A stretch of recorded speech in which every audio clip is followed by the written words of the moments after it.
It's pretty late. It's about 2 a.m. But I gotta go ahead and get this done, so I'm not worried about it tomorrow. So I'm gonna show you how to wire together oxygen sensors universally too.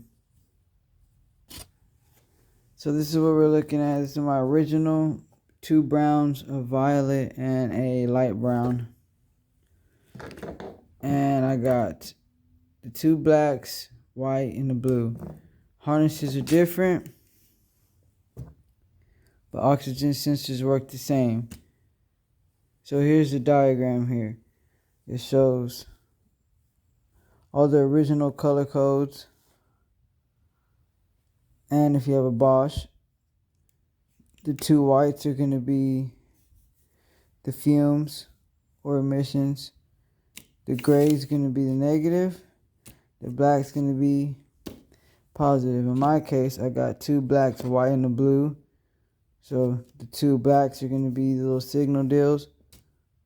The white's going to be negative, blue is going to be positive. And now I got the two browns, violet and the light brown. There's two browns, violet and light brown. So two browns are going to be wired to my two blacks. My violet's going to be to my blue. My light brown to my white. And if y'all want to take a picture of this color code, pretty much one of these is going to match up to your vehicle. So this is what I'm looking like here. I just took this harness off the old one, and pretty much what I'm going to do is I'm going to link those two together. Show you how this is going to go according to this diagram. Black, browns, light brown, white, violet with blue. Got all my wires spliced back using my wire stripper. Gonna go ahead and wire them together.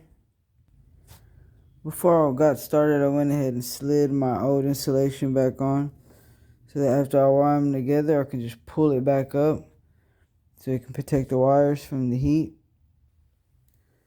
So it doesn't have to be a fancy job. This is on my car, so I mean it's gonna work. You can do a little bit better with shrink wrap or whatever, but I'm not worried about it. So we got the negative, positive, your two signals right here. So get everything buttoned up out the way. I'm going to add some flex tubing around it. And there you have it. Stock OEM O2 sensor.